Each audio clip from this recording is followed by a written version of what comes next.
સહજાત્મ સ્વરૂપ પરમ ગુરુ શ્રી રાજચંદ્ર પ્રભુ ચરણ કમળ મામુકો મુજ મસ્તક ભાવે ભક્તિ નહીં હું ચૂકું આ કળી કાળમાં મોક્ષ માર્ગ ભૂલાયો અવિરોધપણે કરી તમે પ્રગટ સમજાવ્યો અવિરોધપણે કરી તમે પ્રગટ સમજાવ્યો. પરમાત્મા શ્રીમદ રાજચંદ્ર ભગવાનના વચનામૃત વંચાય છે. એ 128મી ગાથા ઉપસહાર, સારનો સાર, સારાંશ શું છે કે દર્શન છટે સમાય છે આ છઠ સ્થાનક માહી વિચારતા વિસ્તારથી સંશય રહે ન કાંઈ. ઉપસહાર એટલે સાર, કન્ક્લુઝન આપણે કહીએ ને, summary, crux of the story. શું થયું બધું? આ થયું કે આ ભવ અને ભાવ રોગના વેદ મળ્યા રાજેશ્વર. હવે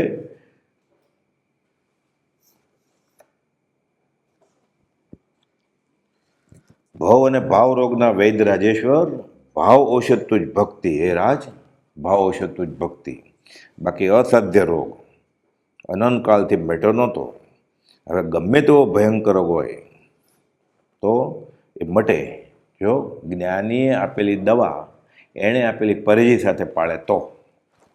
બધાય ધર્મમાં મુક્તિને શ્રેષ્ઠ કહી છે. નિર્વાણ શ્રેષ્ઠા જ સર્વ ધર્મમાં. સારાંશે સંસારના શોકથી મુક્ત થવું એ ધર્મ. જે રસ્તેથી જે વિભાવમાંથી સ્વભાવમાં આવે એ ધર્મ. એકાંતવાદ એ જ અજ્ઞાનતાની નિશાની છે, જ્ઞાનની અપૂર્ણતાની નિશાની છે. આ કહે છે મારો મહાવીર જ વાપરે જ નહીં. એને સમજાય છે એકાંત ભાવી કે એકાંત ન્યાય દોષને સન્માન આપવાની વાત નથી. બધા નયોને સાથે લઈ અનેકાંતવાદથી આ બધું સમજાવ્યું. એટલે દર્શન છટે સમાય છે. ખાલી વિતરાગ ધર્મ કે જૈન ધર્મ એમ નહીં. જ્યાં જ્યાં જે યોગ્ય છે બધું લીધું, જે અયોગ્ય કે અપૂર્ણ ભાસ્યું એ બધું ખંડન મંડન કર્યા વગર તારવી લીધું. જોતું હતું એ ખેંચી લીધું. અને આ ભવનો રોગ હવે મટાડવા માટે પરેજી અને દવા સાથે હરિનું નામ રસાયણ સેવે. પણ જો પથ્ય પડાય નહીં તો ભવરોગ ક્યારે જાય નહીં. ભવરોગ કાઢવો છે એટલે 15 વખત વિચારની વાત કહી અને બહુ પુણ્ય કર્યા પૂનથી આજે મનુષ્ય દેહ મળ્યો છે.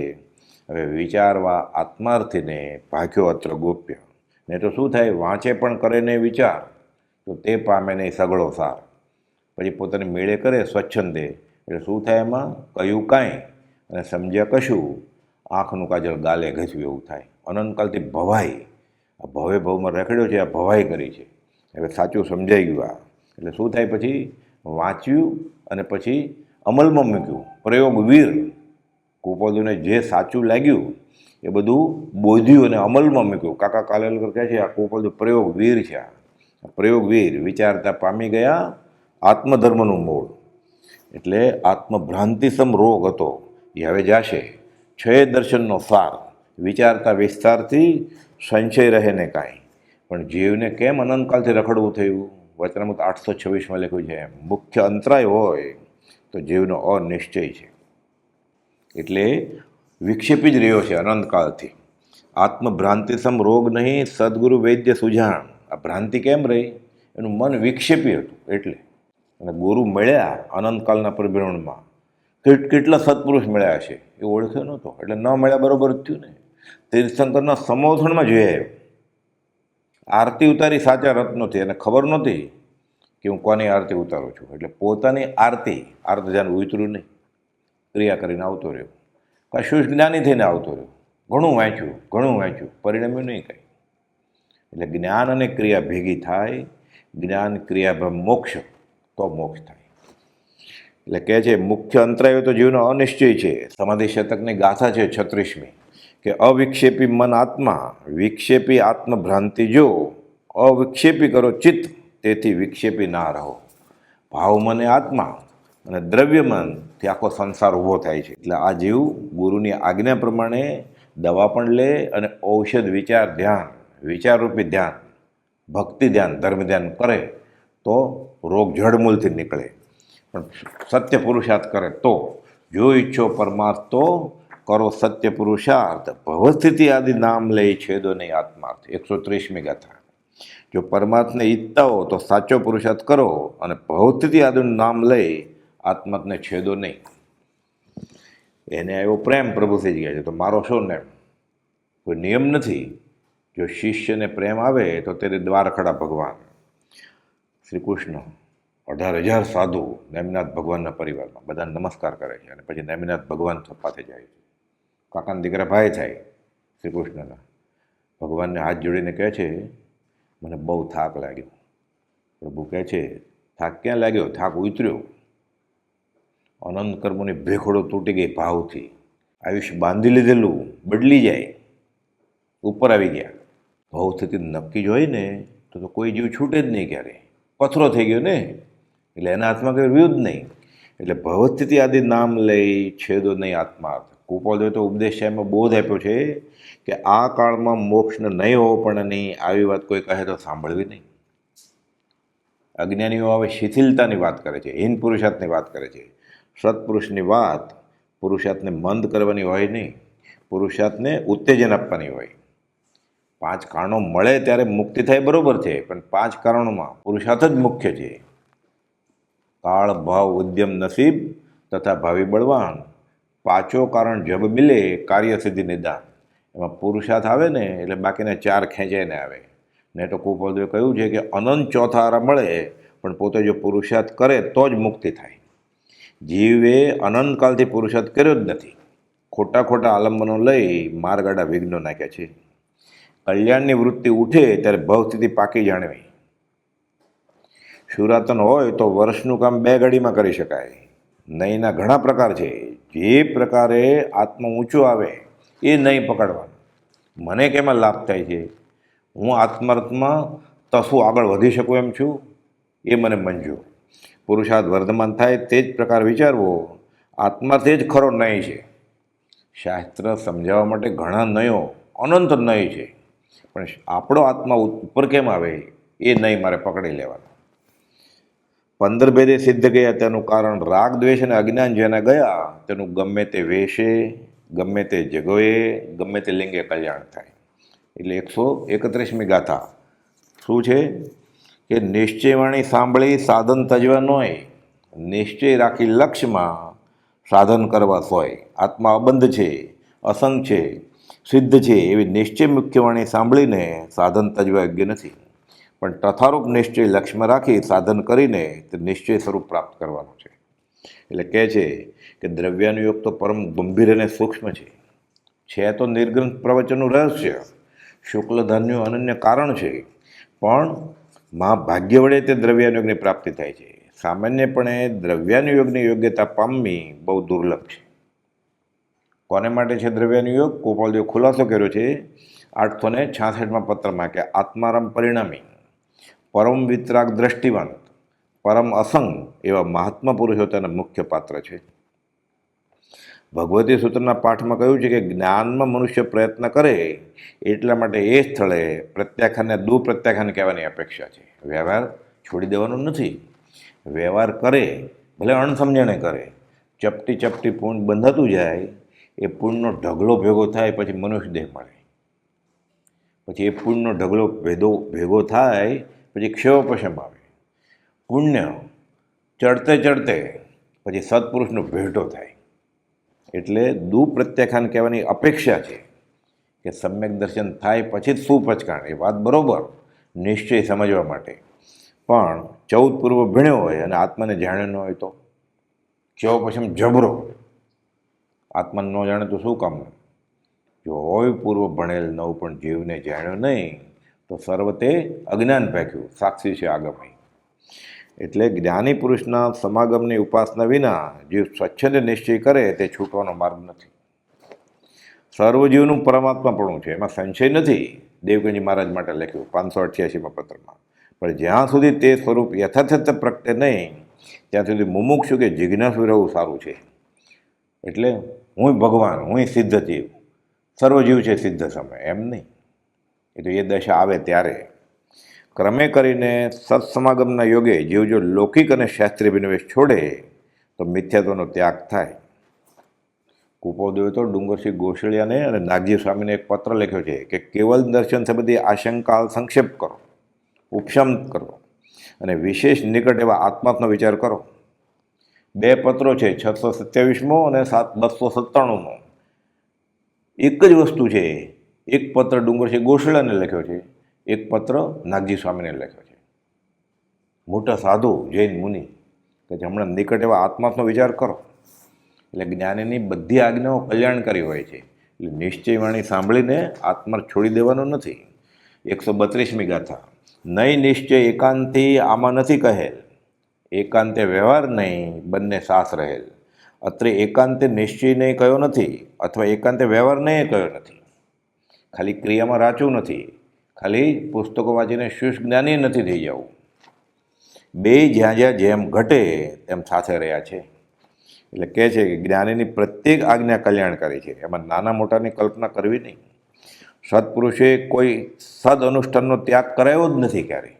જીવ સમજણમાં ફેર છે એટલે એમ સમજે કે મને જ્ઞાનીએ આમ કરવાની ના પાડી છે, આમ કરવાની હા પાડી છે.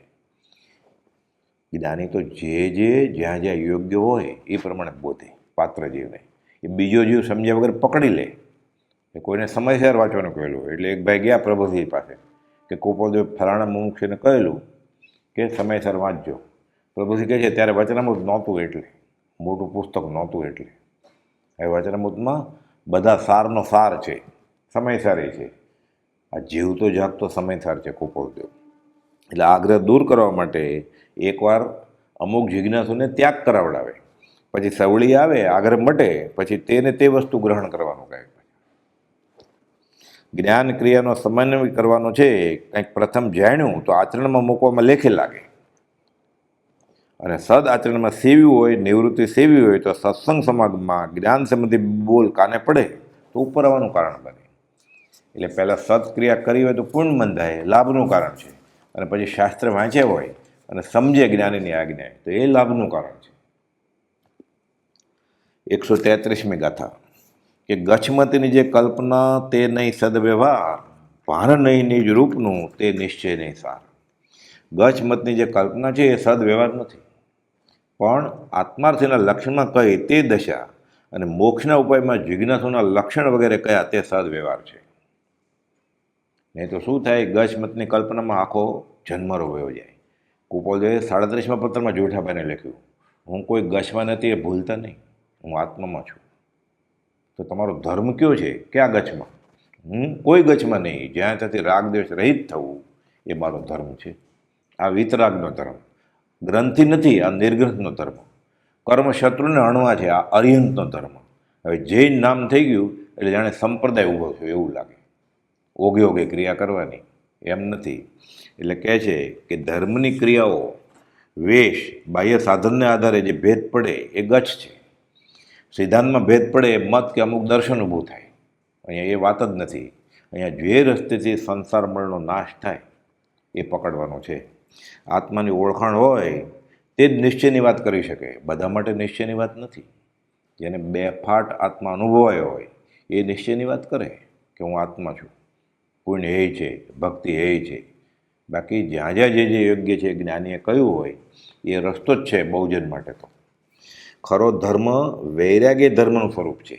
કુપલદેવ સાવ શરૂઆતમાં વચનામૃતમાં કહે છે, ભાવના બોધમાં, અહો લોકો, સંસારરૂપી સમુદ્ર અનંત અને અપાર છે, એનો પાર પામવા પુરુષાર્થનો ઉપયોગ કરો. મતભેદ અનાદિકાળથી છે. હિંસાદી ધર્મ અનાદિ છે, અહિંસાદી ધર્મ પણ અનાદિ છે. ગાંધીજીને કુપલદેવ બોધે છે વચનામૃત 530માં કે એ ખ્યાલ મુસલમાન જેવા ખ્યાલ, ખ્રિસ્તી જેવા ખ્યાલ, હિન્દુ જેવા ખ્યાલ, જૈન જેવા ખ્યાલ હતા જ, અનાદિકાળથી છે અને હશે. નામ અલગ હોય, અમુક સિદ્ધાંતને પકડ્યા હોય એટલે એક આખો સંપ્રદાય મત ઊભો થાય, અને બાહ્ય સાધનો પકડ્યા હોય એટલે એક ગચ્છ ઊભો થાય કે આ વેશ હોય તો આ ધર્મ તો જ સાચો, ભગવા હોય, સફેદ હોય, નિર્વસ્ત્ર હોય. આ બધું લિંગ અને ભેદો જે વર્તના રહે, દ્રવ્ય દેશ કાળ આદિ ભેદ, પણ જ્ઞાન આદિની શુદ્ધતા તે ત્રણેય કાળ અભેદ છે. આ મૂળ માર્ગ સાંભળો જીવનો. મતભેદ તો અનાદિકાળથી છે અને રહેવાના. વાદી અને પ્રતિવાદી કંઈ બંને સાચા હોતા નથી, તો બંને એકાંતે ખોટાય હોતા નથી. વાદી કંઈક વધારે સાચો, કૃપાલદેવ કહે છે, પ્રતિવાદી કંઈક ઓછો ખોટો. કેવળ બંનેની વાત ખોટી હોવી જોઈએ નહીં. વ્યવહાર નહીંથી કોઈ પણ દર્શન સર્વાંશે ખોટું ન કહી શકાય. અપૂર્ણને સદોષ કહી શકાય, પણ તમે સાવ ખોટા છો એમ નહીં. દુનિયા મતભેદના બંધનથી તત્વ પામી શકી નથી, કૃપાલદેવ કહે છે. એટલે સત્ય સુખ અને સત્ય આનંદ આમાં નથી. તો શું થાય? સંત વિના અંતની વાતમાં અંત પમાય નહીં, અને ગમ ન હોય તો આગમ અનર્થકારક નીવડે. એટલે આગળ જ્ઞાની થઈ ગયા, વર્તમાનમાં હોય, થાશે કાળ ભવિષ્યમાં માર્ગભેદ નહીં કોઈ. 134મી ગાથા. ભૂતકાળમાં જે જ્ઞાની પુરુષો થઈ ગયા છે, વર્તમાન કાળમાં જે છે, ગોપાલદેવ છે ને, પ્રભુશ્રીજી છે ને, બ્રહ્મચારીજી હતા ને, એટલે. અને ભવિષ્યકાળમાં જે થશે તેને કોઈને માર્ગનો ભેદ નથી. અર્થાત પરમાર્થે તે સૌનો એક જ માર્ગ છે, છૂટવાનો. અને તેને પ્રાપ્ત કરવા યોગ્ય વ્યવહાર પણ તે જ પરમાર્થ સાધક રૂપે દેશકાળ આદિને ભેદે કયો હોય. પણ એક ફળ ઉત્પન્ન કરનાર હોવાથી તેમાં પરમાર્થે કોઈ ભેદ નથી, પણ બાળજીવને ભેદ લાગે, ભેદ છે જ નહીં. એટલે કહે છે કે સ્યાદવાદ શૈલીથી જોતા કોઈ મત અસત્ય છે જ નહીં. આ તો કૃપાલદેવ 20મી વર્ષે લખ્યું છે કે સ્યાદવાદ એટલે અનેકાંતવાદ જોઈએ તો કોઈ મત અસત્ય નથી. નમી જીનવરના ચરણ ઉપાસક શટદર્શન આરાધ્ય રે. પક્ષપાતો ન મે વીરો ન દ્વેષ કપિલાદિશો યુક્તિમદ વચનમ યસ્ય તસ્ય કાર્ય પરિગ્રહ. વચનામૃત 64ના મથાળે કૃપાલદેવ ટાંકે છે.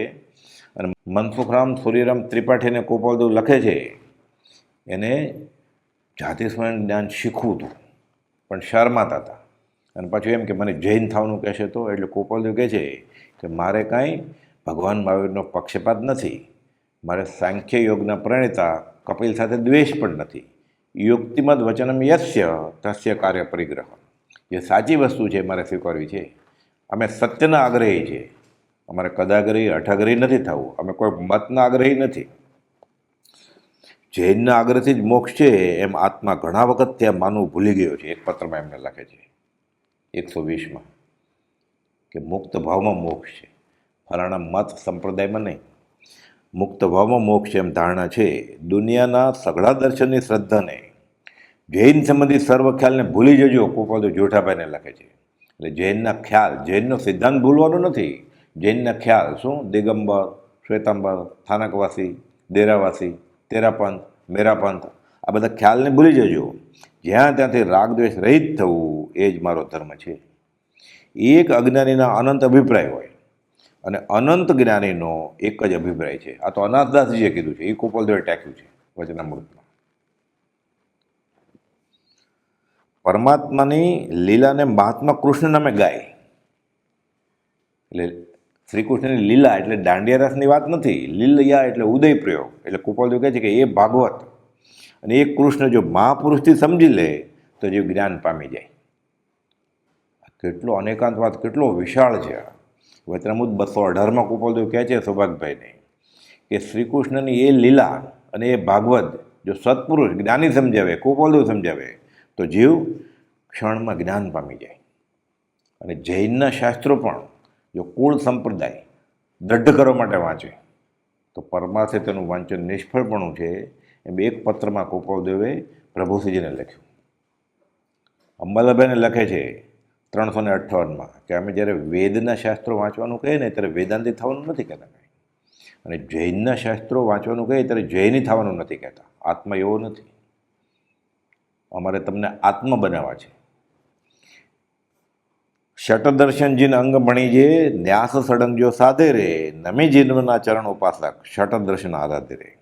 યશુજી મહારાજે કહે છે, શબ્દ ભેદ ઝઘડો કિશોજી, પરમારથ જો એક, કહો ગંગા કહો સૂર નદીજી, વસ્તુ ફરે નહીં છે. ચોથી દ્રષ્ટિમાં કહે છે કે ગંગા નદી કયો, સૂર નદી કયો, દેવલોકમાંથી આવી કયો, મૂળ વસ્તુ ફરતી નથી કાંઈ. એટલે એમાં ઝઘડો કરીને અટકી જવાનું નથી. 135મી ગાથા. સર્વજીવ છે સિદ્ધ સમ, જે સમજે તે થાય, સદગુરુ આજ્ઞા જીન દશા નિમિત્ત કારણમાં. સર્વજીવને વિશે સિદ્ધ સમાન સત્તા છે, પણ તે તો જીવ સમજે તેને પ્રગટ થાય. તે પ્રગટ થવામાં સદગુરુની આજ્ઞાથી પ્રવર્તવું તથા સદગુરુએ ઉપદેશેલી એવી જીન દશાનો વિચાર કરવો તે બે નિમિત્ત કારણ છે. નિમિત્ત જોઈએ જ પરમાર્થમાં નિમિત્ત પકડવું આ મોટો પુરુષાર્થ છે. ઘણા બધા પુરુષાર્થ છે, યોગ અસંખ્ય જીન કયા, પણ પુરુષાર્થ કરવો આ ઉત્કૃષ્ટ નિમિત્તનું કારણ છે. નિમિત્ત પકડવું આ મોટો પુરુષાર્થ છે, આ ઉત્કૃષ્ટ નિમિત્ત છે છૂટવાનું. જીર્ણાણમ કુણંતાણમ સવ અપી મોક્ષ કારણમ સુંદરપી સુબુદ્ધિએ સવ ભવ નિબંધનમ. કુપોદેવ તો કહ્યું સર્વજીવ છે સિદ્ધ સમ. તો ભવિ અભવિનો ભેદ વ્યાખ્યાનસર 2માં 29મો બોલ છે, એમાં લખે છે કે અભવ્ય જીવ એટલે જે જીવ ઉત્કટ રૂપે પરિણમે અને તેથી કર્મ બંધ્યા જ કરે. અને જ્ઞાનીને એ સમય લાગ્યું કે આ જીવ છૂટે એમ નથી, કર્મ બંધ્યા કરે છે અને તેને લીધે તેનો મોક્ષ ન થાય. ભવ્ય જીવ એટલે જે જીવનું વીર્ય શાંત રસે પરિણમે ને નવો કર્મ ન થાય અને મોક્ષ થાય. એટલે ભવિ જે જીવનો વળાંક ઉત્કટ રસે પરિણમવાનો હોય તેનું વીર્ય તે પ્રમાણે પરિણમે. તેથી જ્ઞાનીના જ્ઞાનમાં અભવિ લાગ્યા. તે સમયે એમ લાગ્યું કે આ જીવ છૂટે એમ નથી. આત્માની પરમ શાંત દશાએ મોક્ષ અને ઉત્કટ દશાએ અમોક્ષ. જ્ઞાનીએ દ્રવ્યના સ્વભાવની અપેક્ષાએ ભવ્ય અભવ કહ્યા છે કે જીવનું વીર્ય ઉત્કટ રસે પરિણમશે તો સિદ્ધ પર્યાય ક્યારે પામી શકે નહીં, અને જીવ જ્યારે વળાંક લેશે તો તરત જ મોક્ષ થઈ જશે. આ જ વાત કુપોદેવ વ્યાખ્યાનસર 2માં 13મી નોંધના 3જા બોલમાં કહે છે કે મોક્ષબદ્ધ બધા ચૈતન્યને સામાન્ય જોઈએ, એક જીવ આશ્રય નહીં. જો એક જીવ છૂટી શકે, એ જીવ તત્વનો ગુણ છે, તો બીજો જીવ શા માટે ન છૂટી શકે? જો બીજો જીવ ન છૂટી શકે તો પથરામાં ને એ જીવમાં ફરક શું? એટલે કહે છે કે મોક્ષપદ બધા ચૈતન્યને સામાન્ય જોઈએ, એક જીવ આશ્રય નહીં. એટલે ચૈતન્યનો સામાન્ય ધર્મ થયો. એટલે બરફ ઠંડો લાગે તો એવો કોઈ બરફ હોય કે અડીએ તો ગરમ લાગે? અંગારો ઉષ્ણતા જેનો ગુણ છે, એવો કોઈ અંગારો હોય કે અડીએ તો ઠંડો લાગે? એટલે કહે છે કે મોક્ષપદ બધા ચૈતન્યને સામાન્ય છે, એક જીવ આશ્રય નહીં. એટલે ચૈતન્યનો સામાન્ય ધર્મ કયો છે? એક જીવને હોય ને બીજા જીવને ન હોય એવું બને નહીં. જ્ઞાનની આજ્ઞાનો આરાધક અંતર્મુહૂર્તમાં કેવળ જ્ઞાન પામે. યથાર્થ યાવત સેવે તો આણે ધમ્મો આણે તવો. કુપોલદેવ કહે છે 194માં કે ગુરુને આધીન થઈને વર્તતા એવા અનંત પુરુષો માર્ગ પામી મોક્ષ પ્રાપ્ત થયા. નિજ છંદન से ना मिले हैरो में कुटधाम, हरि कृपा से संत कृपा से पाइए सो हरि सब थे ठाम. વચનામૃત 651માં કહ્યું છે કુપોલદેવે કે સમજે તે શમાય. સમજે એટલે જેમ છે તેમ આત્મ સ્વરૂપ જાણ્યું, આ સમજવું. અને આમ થવાથી ઉપયોગ સ્થિર થઈ જાય, અન્ય વિકલ્પ રહિત થઈ જાય તો શમાવવું. સમજ્યા તેણે અહમભાવ મમતભાવ છોડ્યો, હું ને મારું શમાવી દીધું, બધું નિજ સ્વભાવથી અલગ સમજ્યા તો કામ ક્યાંથી થાય? નિજ સ્વભાવનું અચિંત્ય અવ્યભાત સ્વરૂપ ત્યારે જોયું, તેમાં સમાવેશ પામી ગયા. એટલે સર્વજીવ છે સિદ્ધ સમ. 136મી ગાથા કે ઉપાદાનનું નામ લઈ એ જે તજે નિમિત્ત પામે નહીં સિદ્ધત્વને રહે ભ્રાંતિમાં સ્થિત. ઉપાદાન ક્યારે નહોતું? અનંતકાળથી આજ સુધીમાં હતું જ. એટલે કહે છે સદગુરુ આજ્ઞા આદિ તે આત્મસાધનનું નિમિત્ત કારણ છે, અને આત્માના જ્ઞાન દર્શન આદિ ઉપાદાન કારણ છે. એમ શાસ્ત્રમાં કહ્યું છે. તેથી ઉપાદાનનું નામ લઈ જે કોઈ તે નિમિત્તને તજશે તે સિદ્ધપણાને પામે નહીં અને ભ્રાંતિમાં જ વર્ત્યા કરશે. કેમ? સાચું નિમિત્ત પકડ્યું નહીં. સાચા નિમિત્તના નિષેધાર્થે ઉપાદાનની વ્યાખ્યા કંઈ નથી કે ઉપાદાન જાગશે ત્યારે મોક્ષ થશે, ભવતિથી પાકશે ત્યારે મોક્ષ થશે. ભવતિથી ક્યારે પાકશે? તો મહેનત કરીશ ત્યારે, નહીં તો લાખ વર્ષે ન પાકે. એ નિમિત્ત પકડવું પડે. એટલે કહે છે કે ઉપાદાન એટલે મૂળ કારણ, જેમાંથી વસ્તુ ઉત્પન્ન થાય તે. જેમ માટીમાંથી ઘડો થાય તો માટી એ ઘડાનું ઉપાદાન કારણ છે. આત્મામાંથી ભાવ પ્રગટે છે તો પોતાના ભાવોનું ઉપાદાન કારણ આત્મા છે. એ અનંતકાલથી છે જ, પોતે જ છે, સહજ સાથે જ જન્મ્યું છે, એ જ છે મૂળમાં. બાકીનું બધું છે બીજું પકડ્યું છે. લેશ્ય અને ભાવ નિમિત્તને આધીન છે. કેમ કે આ જે નિમિત્તને આધીન છે, માટે જૈન અને જૈનેતરમાં નિમિત્તનું મહાત્મ્ય બહુ જ છે. શલાકા પુરુષ, શ્લાઘા પુરુષ, 6 ખંડના ધણી જેવા ભરત ચક્રવર્તી ચેતવાના વચન કાને પડે તો વૈરાગ રહ્યા કરે, તે માટે એક માણસ રાખેલો. ચેત ભરતેશ્વર ચેત કાળ ઝપાટા દેત. નિમિત્ત પકડવાનું છે, ભૂલી નથી જવાનું કે મારે હવે કેટલું જીવવું છે, શા જીવ્યા સારું આ બધું હું કરું છું. ભરત ચિત્ત માથે મરણ ઝપાટા દેત, મોહના પંજામાં ન ફસાઈ જવાય તેવા નિમિત્ત ગોઠવતા. મને હવે બાદ નહીં આવે. ગોપાલ કહે છે 551માં તારો ભાર નથી કે તને બાદ નહીં આવે. બધું કરવું પડે તો પૂર્વ પશ્ચાતાપવાળી ક્રિયા કરે. આ નથી હવે મને બાદ નહીં આવે, તપથી જાય લપસી. વિશ્વામિત્ર 10,000 વર્ષનું તપ, રાજર્ષિ તો હતા જ, બ્રહ્મર્ષિ થવું હતું, બેન કાવીને લપસી ગયા. એટલે ગોપાલ કહે છે તારો ભાર નથી, સામેના જીવનો ભાર નથી કે એને વાંધો નહીં આવે. ઉપાદાન ક્યારે નહોતું? ઉપાદાન જાગશે ત્યારે મોક્ષ થઈ જશે, એમ નહીં. નિમિત્તની જરૂર ન હોય તો દીક્ષા શા માટે, મંદિર શા માટે, શાસ્ત્રો શા માટે રચવા પડે, સદાચાર શા માટે, નિયમ શા સારો? એટલે ઉપાદાન જાગશે એટલે થશે, ઉપાદાન જગાડવું પડે. સિંહ જંગલનો રાજા છે, એનો ખોરાક તો ભાગતો જ ફરે, બળવાન. સર્વે પ્રાણી, હાથી પણ જાણે છે કે આ રાજા છે, પણ ન જાગે તો બેઠો રહેતો. હિતોપદેશનો શ્લોક છે, ઉદ્યમેની સિદ્ધંતી કાર્યાણીના મનોરથે નહીં સુપ્તસ્ય સિંહસ્ય મુખે પ્રવેશંતિ મૃગા. ઉદ્યમથી કાર્ય સિદ્ધ થતા, ન કંઈ મનોરથોથી. સૂતેલા સિંહના મોઢામાં હરણા આવીને બેસતા નથી. છે જંગલનો રાજા, એનો ખોરાક ભાગતો જ ફરે, એટલે ઘાસ ખાવું પડે. સિંહ ઘાસ તો ખાય નહીં, એટલે પુરુષાર્થ કરવો જ પડે. નિમિત્તથી દૂર થતાં ઘણા મુમુક્ષુઓ શરૂમાં જે સદાચાર સદવ્રત વગેરે સેવતા હોય, પછી નિમિત્ત છૂટી જાય અને બધું છોડી દે. બનારસદાસજી સમયસર નાટકના લેખક, સમયસર વાંચ્યો. સત્ક્રિયા બધી, મંદિરે જવાનું, દર્શન, પૂજન, સામાયિક પ્રતિક્રમણ, સદાચાર, નિયમ બધું છોડી દીધું અને ઘરના બારી દરવાજા બંધ કરી નગ્ન થઈને ફરે કે હવે અમે અપરિગ્રહી થઈ ગયા છીએ, હવે અમે સાવ નગ્ન થઈ ગયા છીએ, હવે અમે મુનિ થઈ ગયા છીએ. કોઈ મિત્ર મળે છે કે આ શું? પછી ગોમટસર વાંચવાનું કહે છે. એ ગોમટસર જ દિગંબરી ગ્રંથ, કે પહેલાં ગોમટસર વાંચ, પછી સમયસર વાંચે. ગોમટસર આખો વાંચ્યો, ખબર પડી કર્મ બંધાય કેમ, કર્મ છૂટે કેમ. જેમ શ્વેતાંબર આમનામાં કર્મ ગ્રંથ, એમ દિગંબર આમનામાં ગોમટસર, જીવકાંડ ને કર્મકાંડ. આ વાંચ્યું. પછી બનારસીદાસજી ફરીવાર સમયસર વાંચે છે અને સમયસર નાટક રોચક ગ્રંથ લખે છે. પંડિત બનારસીદાસજી ગોપાલદેવ વખાણ્યા છે. એમાં લખે છે પછી પોતાના વિશે કે કર્ણિકો રસ મીટ ગયો, ભયોનો આત્મસ્વાદ, ભઈ બનારસી કી દશા યથા ઊંટ કો પાદ. ઊંટ ઝાડવામાં ફસાય ઝાખરામાં, એવું થયું કે. એટલે જ્યાં જ્યાં જે યોગ્ય છે જ્ઞાનીના વચનના આધારે પકડે. ઉપાદાન અને નિમિત્ત, અમુક વખતે અમુકનું મહાત્મ્ય હોય, અમુક વખતે અમુકનું મહાત્મ્ય હોય, અમુક વખતે જ્ઞાન, અમુક વખતે ક્રિયા, અમુક વખતે બંને. એક જ ગાડાના બે પૈડા છે, જ્ઞાન, ક્રિયા, બ્રહ્મ, મોક્ષ. મૂળ જ્ઞાનીને આમાં મતભેદ નથી, પાછળથી સંપ્રદાય ઊભા થાય કે નિમિત્તની જરૂર જ નથી, ઉપાદાન જાગશે, ભવસ્થિતિ પાકશે. પ્રભુશ્રીજીને આ વેટમણા હતી કે ભવસ્થિતિ પાકે ત્યારે મોક્ષ થાય. આવું એક વાક્ય આવ્યું ભગવતી સૂત્રમાં. તો આ દીક્ષા લીધી, 100 મહિનાનું છોકરું રડતું રડતું ઘોડીએ છોડી દીધું, 82 વર્ષની માને છોડી દીધી. તો ઉતાવળ તો નહીં કરી હોય ને, કંઈ કાચું તો નથી કપાણું ને. કોણ સમજાવે? હરિશ્ચંદ્રજી મહારાજને પૂછ્યું, કાંઈ હાશકરો થયો નહીં. બીજા મુમુક્ષુ સાથે વાત કરી, ખંભાતના, હાશકરો થયા નહીં. અંબાલાલ કે આ શું, તમે ગમે તે પ્રશ્ન લાવો ને, અમારે આગળ જ્ઞાની પુરુષ છે, એ અહીં આવવાના છે, અહીંયા લેતા આવજો.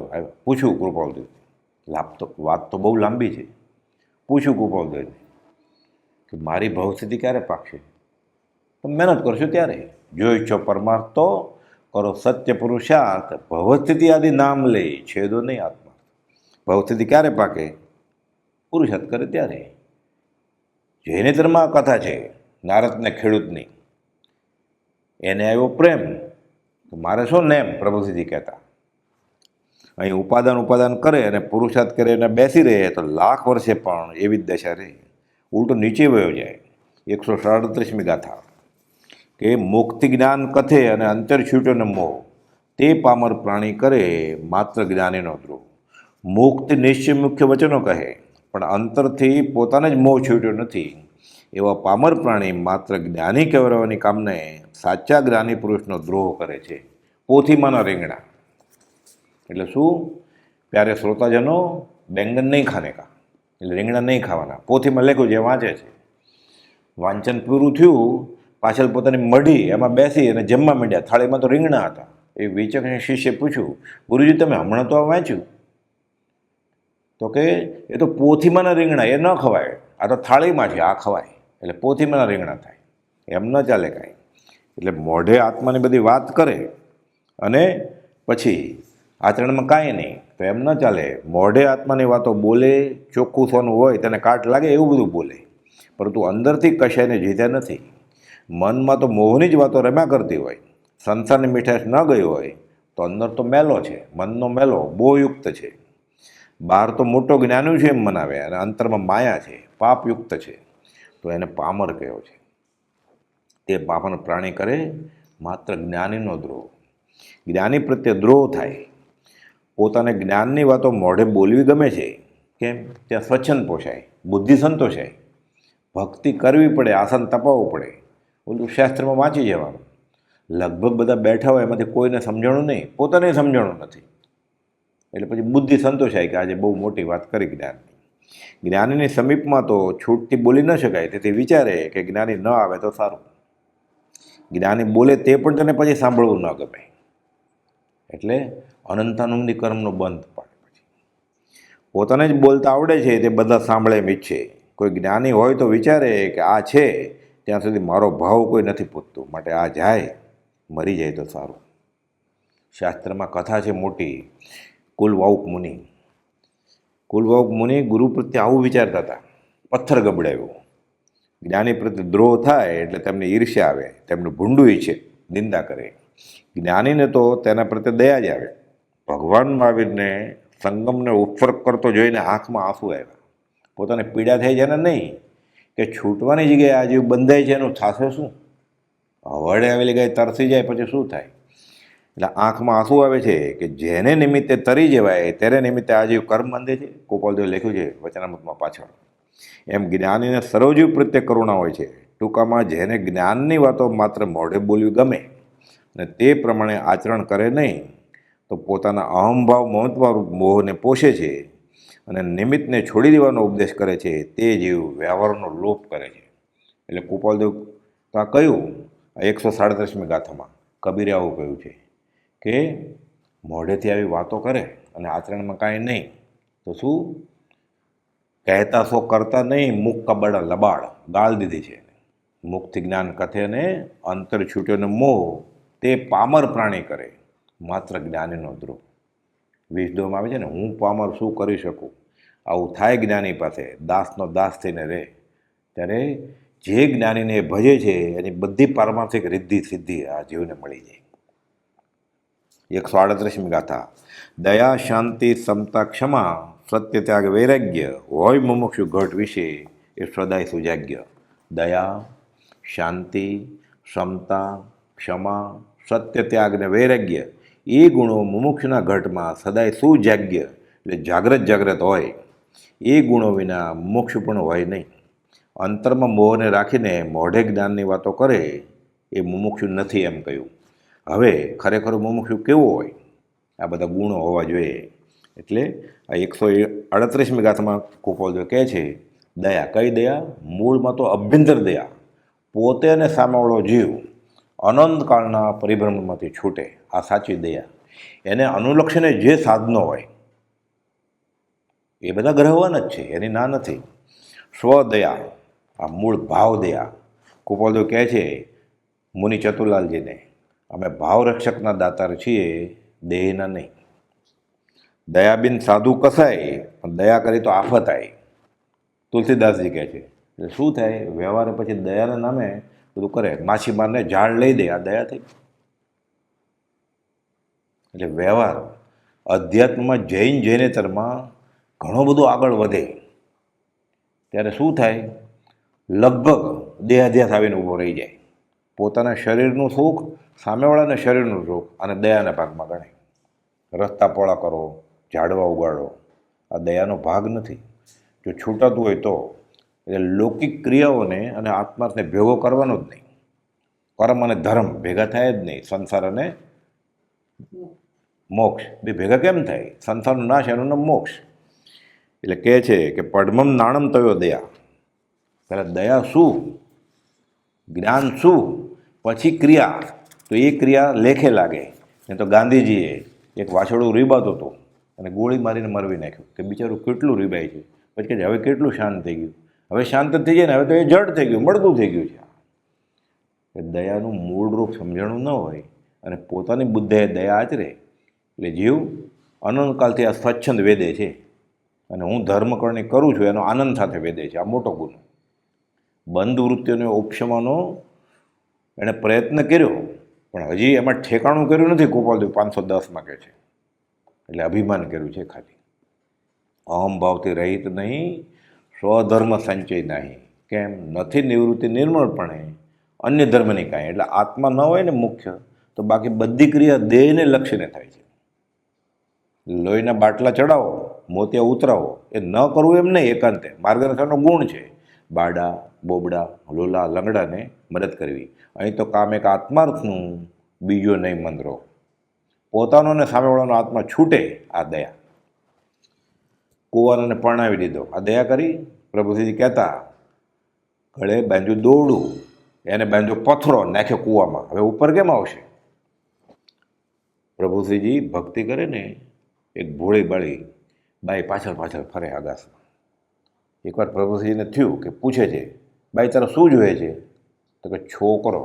મેર ગાંડી કે અનંત સંસાર બધાનું કારણ સત્પુરુષ આપે, અમે આપીએ. પોતે સત્પુરુષ છે, કહી દીધું એને. એ બાઈએ કીધું સંકેત આપો, ધર્મ આપો, આપી દેત.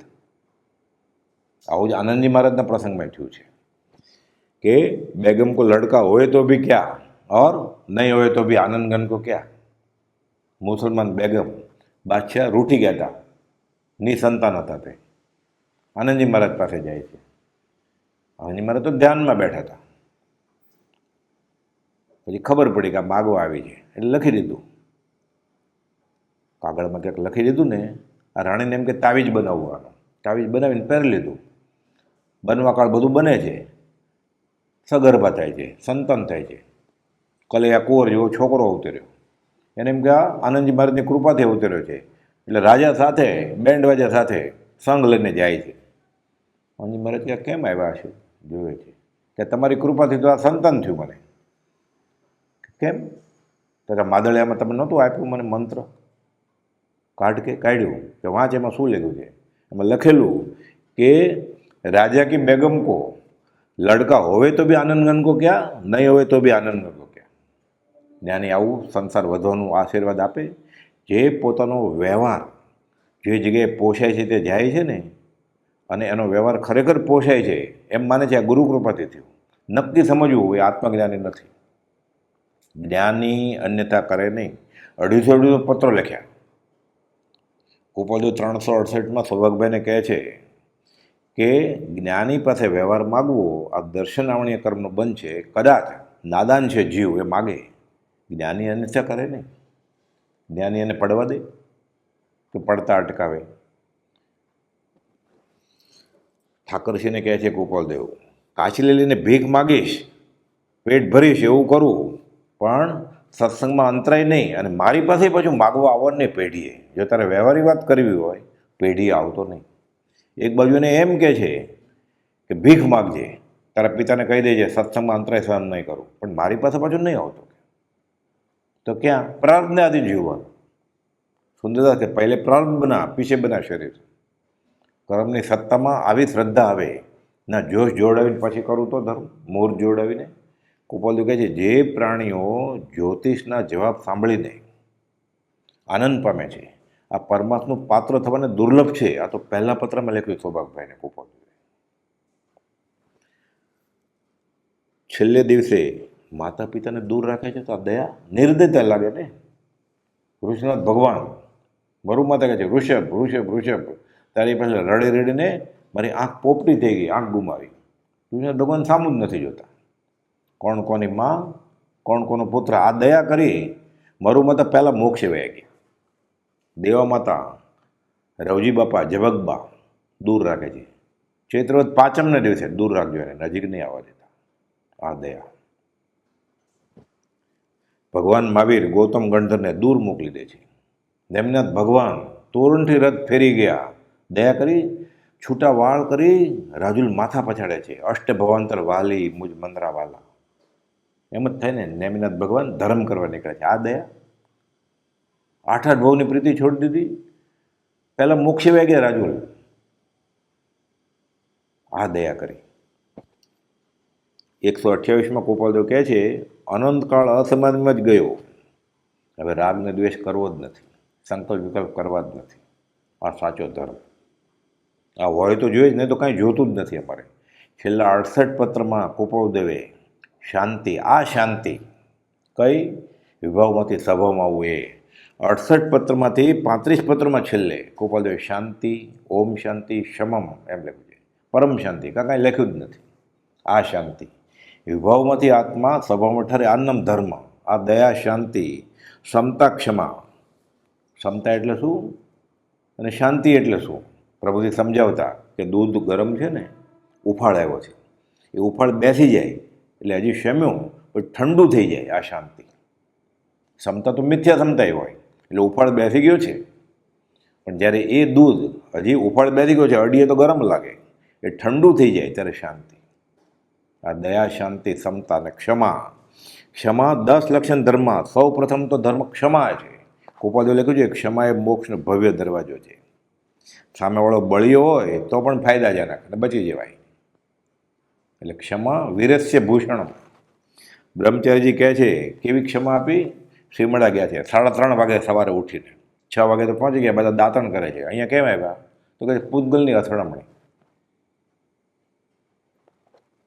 આ બધું વ્યવહારમાં પણ ન ચાલે. પાછું છગન નાનજી અને ઠાકરસિંહને કહે છે કે તારા પિતાને કહી દેજે તો હું સત્સંગમાં અંતરાય સહન ન કરું. એટલે પાછું ઘણીવાર આવું વાંચી અને વ્યવહારમાં આવું કરવા બેસે.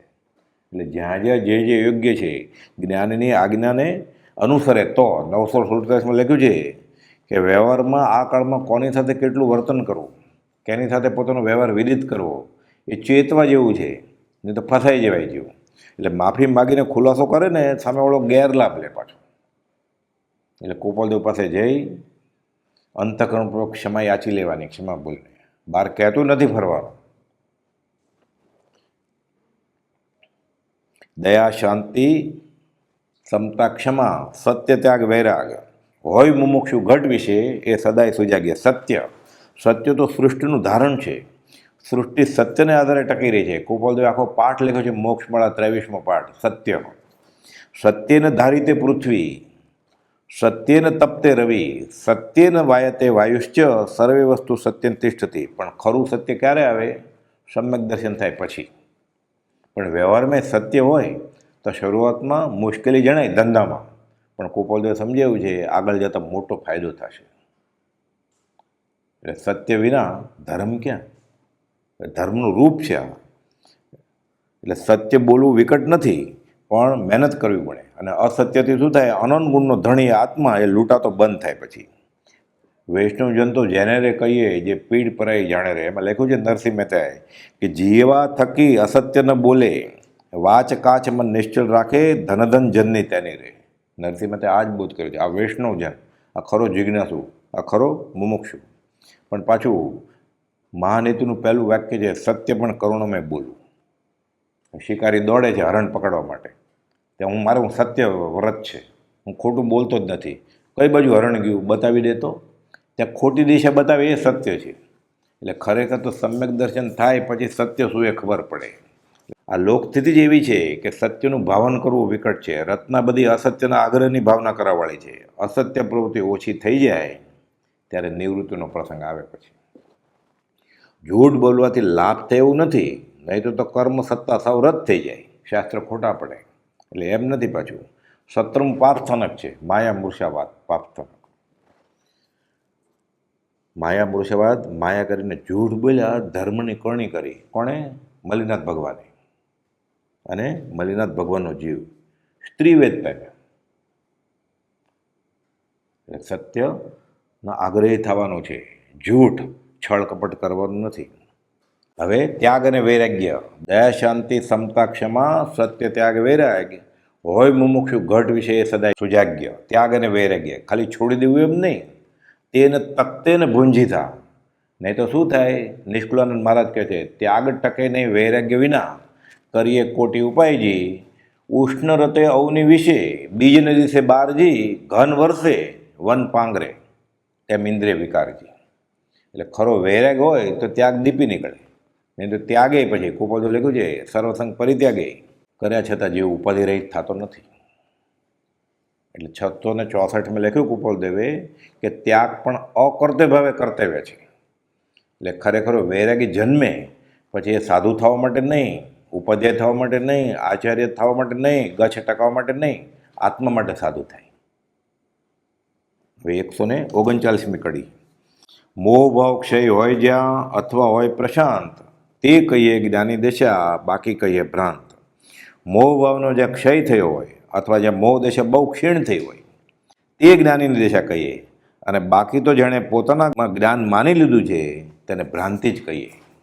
જગત અને જગતની લીલાને બેઠા બેઠા મફતમાં જોઈએ છીએ. આ જ્ઞાન, આ ખરો વૈરાગ્ય. લક્ષ્મી, અધિકાર, કુટુંબ પરિવાર વધે તો સંસાર વધે. પુનર્જન્મ છે આટલું પરોક્ષે પ્રત્યક્ષે નિઃશંકત્વ જે પુરુષને પ્રાપ્ત થયું નથી તે પુરુષને આત્મજ્ઞાન પ્રાપ્ત થયું એમ શાસ્ત્ર શૈલી કહેતી નથી. આ ક્યારે ગળે ઉતરે? જ્યારે મોહભાવ ક્ષય થાય ત્યારે, કે આ બધું ખોટું જ છે, સકલ જગતે એઠવત. હમણાં આવશે પછી. નિર્ગ્રંથની વ્યાખ્યા જે છે, બાહ્ય તેમ અભ્યંતરે ગ્રંથ ગ્રંથિ નહીં હોય, પરમ પુરુષ તેને કહો સરળ દ્રષ્ટિથી જોઈ. ગુંઠાણા જે બહારથી છે એ તો સમજવા માટે છે, ભાવની અપેક્ષા ઓર છે. કે મહાવીરના બોધને પાત્ર કોણ? ત્યાંય કુપોદે લખ્યું છે, પોતાની ગુરુતા દબાવનાર. એટલે મોહભાવ જવો જોઈએ. હીરા મુખ સે ના કહે લાખ અમારા મોલ. યોશીજી મહારાજે લખ્યું છે હૃદય પ્રદીપમાં કે જ્ઞાનામૃતે નથી તૃપ્ત, કે આત્મરસ ચાખ્યો નથી ત્યાં સુધી તે શાસ્ત્રાર્થવાદી લોકરંજનને ભજી.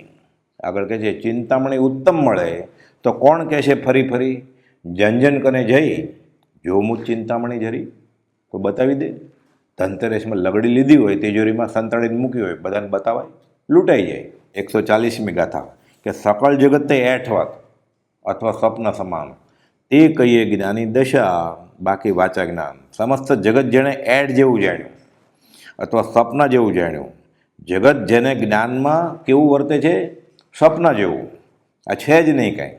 બ્રહ્મ સત્ય, જગત મિથ્યા, અથવા બાકી માત્ર વાચા જ્ઞાન એટલે કહેવા માત્ર જ્ઞાન થયું. હવે અભ્રાંત દશામાં કેવું લાગે તે કહે છે કે એઠવાડ પડ્યો હોય તો કોઈને ખાવાનું મન થાય. શરીર તો એઠ કરતાંય ખરાબ છે. એઠ તો ભિખારી પણ ખાય, પરંતુ શરીરના હાડકાં, ચામડા, લોહી વગેરે તો અત્યંત અશુચિ છે. તેમાં મોહ એ આસક્તિ શા માટે છે? સાચું સમજ્યું નથી એટલે. એટલે કૃપાલદેવ કહે છે કે ન ચાલતા કરવો જોઈએ નિષ્પૃહ બુદ્ધિથી, પ્રારબ્ધ યોગે. આ સાચો વ્યવહાર 232માં. મથાળે લખે છે, પરેચ્છાનુચારીને શબ્દભેદ નથી. આ ખરેખર સકલ જગત એઠવાડો લાગે અથવા સ્વપ્નું લાગે ત્યારે આ દશા આવે, અને આ દશા આરાધે તો આ સમજાય.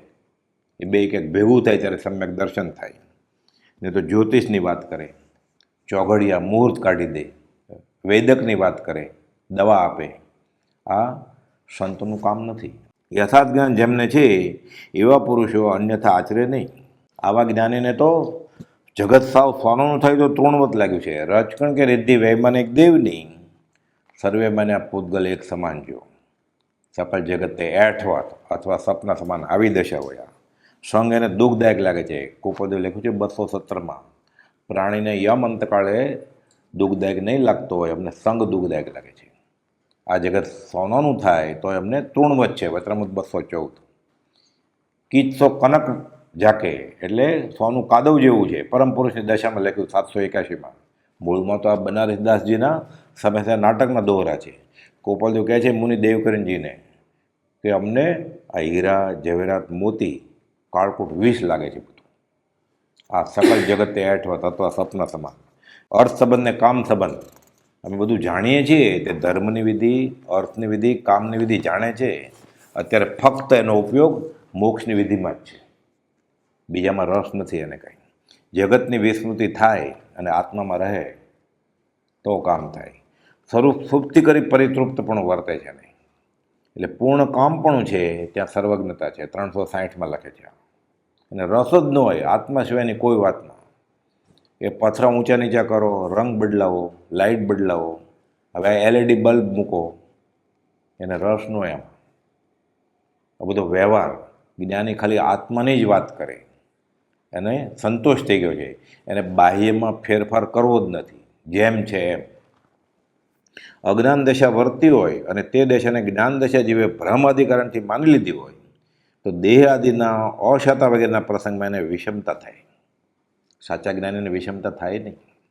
તે ઉપાધિ ટાળવાની એને એટલી બધી ચીવટ ન હોય. પછી જ્ઞાન થયું છે કે નહીં એ જ્યારે વ્યવહારિક અશાતાનો ઉદય થાય ત્યારે ખબર પડે. એ સાપની પૂંછડી ઉપર પગ આવે એટલે ફૂફાડો મારે એટલે ખબર પડે. તું કહેતો હતો ને હું દેહાદી સ્વરૂપ નથી, હું દેહાદી સ્વરૂપ નથી. કોકો કે 5-5 વર્ષ સમાગમ કર્યો, સત્સંગ કર્યો, અને નાની એવી અશાતા દેહમાં ઉદ્ભવી અને આકુળ વ્યાકુળ થઈ જાય છે. સમજવાનું કે એને સત્સંગ કર્યો જ નથી. જીવે ધર્મ કલ્પના પ્રાપ્ત પુરુષ દ્વારા શ્રવણ મનન કે આરાધવા યોગ નથી. કેમ? આ ઠેકાણેથી મળે એમ નથી. 631માં લખ્યું.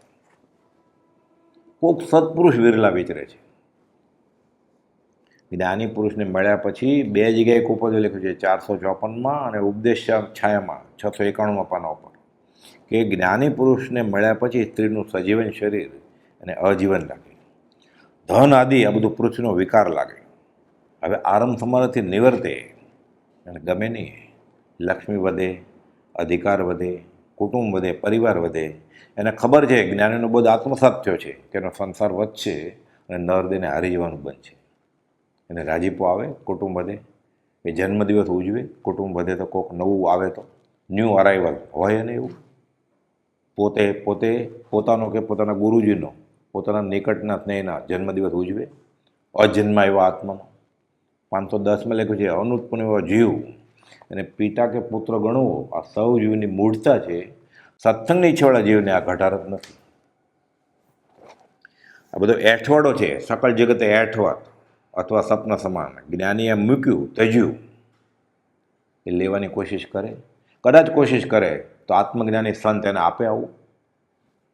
પૂતગલ ગીતામાં લખે છે કે આ બધું પૂતગલ જ છે, શરીરે પૂતગલ છે. પૂતગલ ખાણો, પૂતગલ પીણો, પૂતગલ હુકી કાયા, આ બધી માયા છે. છોડે જ છૂટકો છે. જાગીને જોવ તો જગત દિશે નહીં, ઊંઘમાં અટપટા ખેલ ભાસે. કબીરે આ જ વાત કરે છે.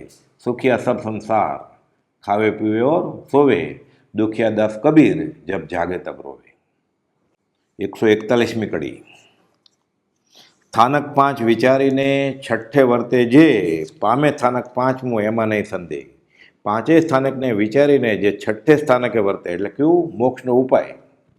આત્મા છે, આત્મા નિત્ય છે, આત્મા કરતા ભોગતા છે, મોક્ષ છે. આ 5 સ્થાનક. અને છઠ્ઠું મોક્ષનો ઉપાય છે.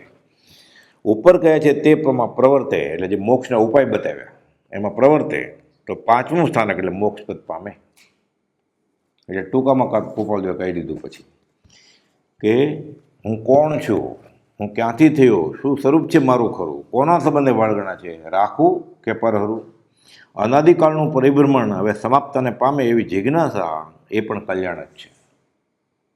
છૂટું થાય ને નિર્વેદને સમ્યક જાગે. કોઈ એવો યથાયોગ્ય સમય પાકી રહેશે, આવી રહેશે કે જ્યારે ઈચ્છિત વસ્તુની પ્રાપ્તિ થઈ રહેશે. પણ ખાલી સાપ બદલે કાચલી એમ નહીં. નહીં તો શું થાય? કહાં ભયો ઘર છાંડ કે તજો ને માયા સંગ, સાપ તજી જીમ કાચલી, વિષ તજ્યો ને એમ નહીં. દેહ સાથે જેવો વસ્ત્રનો સંબંધ છે એવો આત્માને દેહ સાથે સંબંધ છે. એ છોડે જ છૂટકો છે. એટલે દેહ છતાં જેની દશા વર્તે દેહાતીત, તે જ્ઞાનીના ચરણમાં હો વંદન અગણિત. કુપદુ લખે છે સાવ નાની ઉંમરે 20મી વર્ષે કે સંસારી જીવોએ પોતાના લાભને માટે દ્રવ્ય રૂપે મને હસતો રમતો મનુષ્ય લીલામય કર્યો. પોતે તો લખે છે વચનામૃત 21માં, હું સચ્ચિદાનંદ પરમાત્મા છું. તો દેહ છે તો આ દેહ છતાં દેહાતીત દશામાં જીવે છે. લગ્ન પહેલાંના મહિને લખે છે કે જે વસ્તુને જે પદ રાજ્યશ્રી ચક્રવર્તીની વિક્ટોરિયાને દુર્લભ, કેવળ અસંભવિત, તે વિચારો, તે વસ્તુને તે ભત ભણી કેવળ ઈચ્છા છે. આ વચનામૃત 30માં લખે છે. આ દેહ છતાં દેહાતીત દશા આવી હોય. પરમ શાંતિપદને ઈચ્છે છે, બાહ્ય ભાવે ગૃહસ્થ છે, અંતરંગ તો નિર્ગન શ્રેણી છે. કે બાહ્યથી ગૃહવાસમાં પણ અંતરંગે મુનિવરો છે. 84માં પત્રમાં કહે છે, દેહમાં વિચાર કરનાર બેઠો છે તે દેહથી ભિન્ન છે. બાહ્ય અભ્યંતર રહિત થવાનું બોધે છે અને પછી જણાવે છે કે રહિત થવાય છે, ઓર દશા અનુભવાય છે. એમ હું પ્રતિજ્ઞાપૂર્વક કહું છું. વચનામૃત 24ના 3જા બોલમાં કહે છે, હું પ્રતિજ્ઞાપૂર્વક કહું છું કે આમ થઈ શકે. પોતે દેહમાં રહીને દેહાતીત દેશે જીવી શક્યા છે. મુનિ દેવકરણજીને કહે છે, મુનિ નારિયેળનો ગોટો નારિયેળથી અલગ છે, અંદર ખખડે છે છૂટો. સિંહ છે પાંજરામાં, પણ ગમે ત્યારે ભાગી નીકળે એવી દશા છે. સમુચય વયચર્યામાં 7 વર્ષ સુધીની ચર્યા બાબત લખે છે કે વસ્ત્ર પહેરવાની, વસ્ત્ર સ્વચ્છ રાખવાની, ખાવા પીવાની, સુવા બેસવાની બધી વિધેયી દશા હતી અમારી. એટલે જન્મથી જ વિધેયી દશાના ધારક છે. દેહ છે દેહાતીત દશા જન્મથી જ છે. અમારે એને વિચિત્ર જગતને કંઈ લાગતું વળગતું કે લેવા દેવા નથી. આ દેહાતીત દશા ઈચ્છા રહિત કે ઈચ્છા સહિત પણ કાંઈ જ નથી. 377માં લખ્યું, જ્ઞાની ઈચ્છા રહિતે નહીં, ઈચ્છા સહિતે નહીં. તો શું કરે છે? જગત અને જગતની લીલાને બેઠા બેઠા મફતમાં જુએ છે, બંધાતા નથી. મેં હું અલગ પુરુષ કા દાસા, દેખન આવ્યો જગત તમાસા. વચનામૃત 134માં લખે છે કે આ ક્ષેત્રમાં આ કાળે આ દેહધારીનો જન્મ થવો યોગ્ય નહોતો. આગળ લખે છે, સર્વ ક્ષેત્રે જન્મવાની ઈચ્છા તેણે રૂંધી છે. કોઈ પણ પ્રકારે વિધેયી દશા વગરનું જીવન પણ ભાળવું આ જીવને સુલભ લાગતું નથી. કે જીવવું છે તો વિધેયી દશાએ જ જીવવું છે, અસંગપણે જીવવું છે. અબંધપણાની ગૃહસ્થ દશા 321માં ને 913માં 2 પત્રમાં લખ્યું છે કે જીવે છે તો શુભ અશુભ પરિણામ ધારા પ્રત્યે ઉદાસીન છે. જીવ છૂટવાના, પહેલાંના કર્મો ખપે છે, નવા બંધાતા નથી. એટલે શું થાય? તે શુભાશુભ છેદતા ઉપજે મોક્ષ સ્વભાવે અહીં જ અનુભવાય સદેહે. એટલે કહે છે કે આ ક્ષેત્રમાં આ કાળે આ દેહધારીનો જન્મ થવો યોગ્ય નહોતો. સર્વ ક્ષેત્રે જન્મવાની તેણે ઈચ્છા રૂંધી છે. આગળ લખે છે, કોઈ પણ પ્રકારે વિદેહી દશા વગરનું જીવન પણ ભાળવું જીવને સુલભ લાગતું નથી. તો જીવો છો શા માટે? પરના પરમાર્થ માટે. જો પરના પરમાર્થ ન હોય તો કહે છે પરના પરમાર્થ સિવાયનો દેહ જ ગમતો નથી. 167માં પત્રમાં તો લખ્યું 14 વાર જ્ઞાનાવતાર છે, નિસંદેહ જ્ઞાનાવતાર. એમાં લખે છે, પૂછે તો કહેજો એ વ્યવહારમાં છે પણ વિતરાક છે. તો કે નામ ઠામ સરનામું તો કહેજો કે મુક્તાત્મા હોવાથી એને નામ ઠામ ગામ કાંઈ જ નથી. કેમ? માર્ગ સાચા મિલ ગયા, હવે છૂટ ગયા સંદેહ, હોતા થો જલ ગયા, ભિન્ન કિયા નિજ દેહ. આત્માને દેહ બે અલગ કરી નાખ્યા છે. દેહમાં છે દેહાતીત દશાએ જીવે છે. બધું થયા છીએ, અસંગ થયા છે, આત્મરૂપ થયા છે, બીજાને પણ આ દશા કરાવડાવી છે. કહે છે અદ્ભુત દશા નિરંતર રહે છે. 187માં લખ્યું પરિપૂર્ણ સ્વરૂપ જ્ઞાન ઉત્પન્ન થયું જ છે. એમાં લખે જ પછી કઈ દશા છે દેહાતીત? અમે અમારી દશા કોઈ પણ પ્રકારે હવે કહી શકવાના નથી. અમે આ સમાધિમાંથી નીકળીને, સ્વરૂપમાંથી નીકળીને, એ અનંત આનંદ છોડીને લોકલોક દર્શન પ્રત્યે હવે જઈશું કેમ? કે છે લખનાને વિકલ્પ છો, અમને નહીં, અમે તો આત્મમાં જ છીએ. ઉદય પ્રયોગે લખે છે. ત્રિલોકના નાથ વશ થયા છે. કહે છે એક પત્રમાં, રામ હૃદયે વેસ્યા છે, અનાદિના ખસ્યા છે. દેહ ભાવ દાખવવો પાલવતો નથી. એટલે કહે છે વેશ્ય વેશે અને નિર્ગ્રંથ ભાવે વસતા કોટી કોટી વિચાર થયા છે. હાથનોંધમાં નોંધ્યું છે, પહેલી હાથનોંધની 38મી બોલમાં, કે વેશ્ય વેશે અને નિર્ગ્રંથ ભાવે વસતા કોટી કોટી વિચાર થયા કરે છે. ત્રિલોકના નાશ વશ થયા છે એવા અટપટી દેશાથી વર્ત્યા છે. છે દેહમાં એટલે બધાને ઝવેરી દેખાય છે, ઘર ગૃહસ્થી દેખાય છે, કાશીને તેડી હોય એટલે, પણ પોતે આત્મા છે, દેહાતીત દશામાં જીવે છે. એટલે સામાન્ય મનુષ્યને ઓળખાણ કેવી રીતે થાય? એટલે અસામાન્ય મનુષ્ય કોણ? પ્રભુશ્રીજી, સૌભાગભાઈ, અંબાલાલભાઈ, જૂઠાભાઈ, એ બધા ઓળખે. સામાન્ય મનુષ્યને કેવી રીતે ઓળખે? દેહાભિમાને ગલિતે વિજ્ઞાતે પરમાત્મને યત્ર યત્ર મનોયાતિ તત્ તત્ સમાધેય. સૌભાગભાઈને લખે છે. એ ઝવેરી બજારમાં જાય, એ પવાણિયા ઘરે જાય, કે ઈડરના ડુંગરમાં જાય, દેહાભિમાન છે જ નહીં એને. આત્મા રૂપે બધે ફરે છે. આ અભેદ સ્વરૂપમાં જ મારો નિવાસ છે. 680માં લખે જ ને, આકાશી ભગવાનને કહે છે, હે નાથ, તારા અભેદ સ્વરૂપમાં જ મારો નિવાસ છે. લેવા દેવાની કડાકૂટે નથી આ દશા, એટલે મોક્ષમાં જ છે. અહીં સદેહ મોક્ષમાં છે. આ સજીવન મૂર્તિ, આ દેહધારી પરમાત્મા, આ મૂર્તિમાન મોક્ષ. મોક્ષ જોવો છે, દેખાય ચામડાની આંખથી? આ મૂર્તિમાન મોક્ષ કૃપાળદેવ. પરાભક્તની છેવટની હદે પહોંચે ત્યારે દેહાતીત દશા અનુભવાય.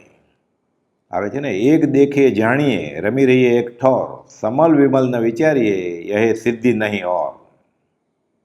આ કૃપાળદેવની દશા છે. જગતમાંથી જે પરમાણુ પૂર્વકાળે ભેળા કર્યા છે તે હળવે હળવે તેને આપી દે ઋણ મુક્ત થવું, એ જ એની પરમ જિજ્ઞાસા છે. એટલે છે દેહ, બધા પરમાણુ છોડે છે. છેલ્લે કહે છે, ધરમપુરમાં રહી અમે અપથ્ય આહાર ગ્રહણ કર્યો. 2 ક્યારા, એક દેહનો ને એક આત્માનો. દેહના ક્યારાનું પાણી બધું વાળી લીધું આત્મા તરફ, દેહનો ક્યારો સુકાઈ ગયો. છેલ્લે વીર પ્રભુનું શરીર આવું કૃશ થઈ ગયેલું. દેહમાં છે તો દેહાતીત દશા. અમે દેહધારી છીએ કે કેમ, કે સંભારી ત્યારે માંડ જાણીએ છીએ. વચનામૃત 255માં લખે છે. અમે જળના પરમાણુ ચોરી લીધા હતા, હવે શાહુકાર થઈને પાછા આપી દઈએ છીએ. 5 ઇન્દ્રિયો શૂન્યપણે પ્રવર્તે છે અને શબ્દાર્થિક વિષયોની કોઈ ઈચ્છા નથી. કેમ? રુચિ માત્ર સમાધાન પામે છે. 255 છેલ્લે લખે છે, અમારો દેહ હરિ છે, અમને નિર્વિકલ્પ નામની સમાધિ છે, અવિકલ્પ સમાધિનું ધ્યાન ક્ષણવાર પણ મળતું નથી. લખે છે ક્યારે? હજુ યુવાવસ્થાનો પહેલો ભાગ વર્તે છે. પોતે જ લખે છે 329માં. તથાપિ ધન શબ્દાદિ વિષયોએ કોઈ પ્રકારનો વ્યવહારમાં અધિકાર, પોતાના ગણાતા વ્યવહાર, બંગલા, ધામ, આ કે અમને ઈચ્છા જ ઉત્પન્ન નથી થતી. 347માં લખે છે, અમારું મન ક્રોધ, માન, માયા, લોભથી, નો કશાયથી, છેલ્લે લખે છે સ્ત્રીથી, પુત્રથી ને દેહથી એ મુક્ત છે, અપ્રતિબંધ જેવું છે. અને સમય માત્ર પણ અપ્રમદ ધારણ નહીં વિસ્મરણ કરતું એવું આત્માકાર મન 353માં લખે છે. અપ્રમદ ધર્મ જ છે, એટલે કેવળ નિજ સ્વભાવનું અખંડ વર્તે જ્ઞાન. તો આ તો કહીએ કેવળ જ્ઞાન તે દેહ છતાં નિર્વાણ. 113મી ગાથા. એક ક્ષણ પણ અન્ય ભાવને વિશે મન સ્થિર થતું નથી, સ્વરૂપને વિશે સ્થિર રહે. આવી આશ્ચર્યકારક દશા છે. ઉપયોગ ફરી અન્ય ભાવમાં પોતાપણું થતું નથી. 412માં લખે છે આત્માકારતા છે, એટલે કહે છે આત્માનું આત્મારૂપે પરિણમવું, એને અમે આત્માકારતા કહીએ છીએ. અને 504માં લખ્યું વિત્રસા પરિણામ છે. વિત્રસા પરિણામનો અર્થ પછી 475માં કર્યો છે કે શુદ્ધતા વિચારે ધ્યાવે, શુદ્ધતા મેં સ્થિર રહે, શુદ્ધતા મેં કેલી કરે, અમૃતધારા વરસે. કે સિદ્ધના જીવોને જે હોય એવી દશામાં પોતે છે. એટલે કહે છે કે આ આત્માકારતા છે અમારે. એટલે દેહ છતાં દેહાતીત દશા. છગન નાંજીને કહે છે આ સોનાનું પિંજરું, અંદર સિંહ છે, પાંજરું ખુલી ગયું છે, સિંહ ગમે ત્યારે છૂટી નીકળશે, ભાગી નીકળશે. તું ક્યાં જા છો? તો કે દેરાસરે. કેમ? તો કે શાંતિનાથ ભગવાનની પ્રાર્થના કરવા માટે, પૂજા કરવા માટે. તો કહેજે ત્યાં જઈને શાંતિનાથ ભગવાનના કાનમાં કે મારા પરમ કૃપાળુ દેવ થોડા જ વખતમાં તમારી પાસે આવવાના છે. ત્યાં જઈને બેસશે. 12મેં હું, આ અભ્યંતરપણા અવલોકન હાથ નોંધ પહેલેની 5મી નોંધમાં કહે છે કે 12મેં હું એટલે ક્ષીણમાં ગોથાને કહે. તમે જોયેલું જે પદ સર્વજ્ઞનું, દેહધારી પરમાત્માનું, સર્વાત્માનું, સહયોગી કેવળનું, હમણાં હું થોડા વખતમાં તે પદને સંપૂર્ણ જોવાનો છું. અને આયુષ્યપૂર્ણે તમે જોયેલું જે પદ સિદ્ધાત્માનું, તમે એક મને પણ જોશો. હસ્તલિખિત નોંધ છે, ડાયરી છે. વચનામૃત 385માં કહે છે બીજી તો કંઈ સ્પૃહા નથી, કોઈ પ્રારબ્ધ સ્પૃહા પણ નથી. સત્તારૂપ કોઈ પૂર્વે ઉપાર્જિત કરેલી ઉપાધિરૂપ સ્પૃહા તે તો અનુક્રમે સંવેદન કરવી છે. આગળ લખે છે રુચિ માત્ર સમાધાન પામી છે. એ આશ્ચર્ય વાત ક્યાં કહેવી, આશ્ચર્ય થાય છે. અને હવે દેહાતીત દશાની વાત કરે છે પોતાની. આ જે દેહ મળ્યો તે પૂર્વે કોઈ વાર મળ્યો ન હોતો, ભવિષ્યકાળે પ્રાપ્ત થવો નથી. આ દેહાતીત દશામાં છે. હવે ભવિષ્યકાળે ક્યાં દેહ ધરવો છે? અમે બીજી માને રોવડાવવાના નથી. ધન્યરૂપ કૃતાર્થરૂપ એવા જે અમે, તેને વિશે આ ઉપાધિજોગ જોઈ લોકમાત્ર ભૂલે એમાં આશ્ચર્ય નથી.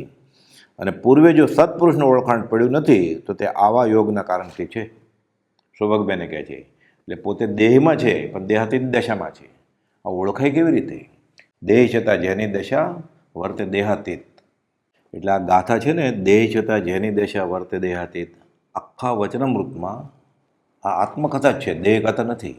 કૃપાળદેવ એક પત્રમાં લખે છે કે અશરીરી ભાવે આ કાળે ન જીવી શકાતું હોય તો અમે નથી એમ માનો, પણ અમે તો છીએ રાજનભાઈ રવજીભાઈ મહેતા, એટલે અશરીરી ભાવે દેહ છતાં દેહાતી દશાએ જીવી શકાય એમ છે.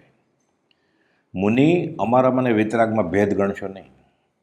ખંભાતના નગીનભાઈને અને લલ્લુ ઝવેરને કહે છે અમારા મને મહાવીર દેવમાં ફરક નથી, ફરક માત્ર આ પેરણનો છે.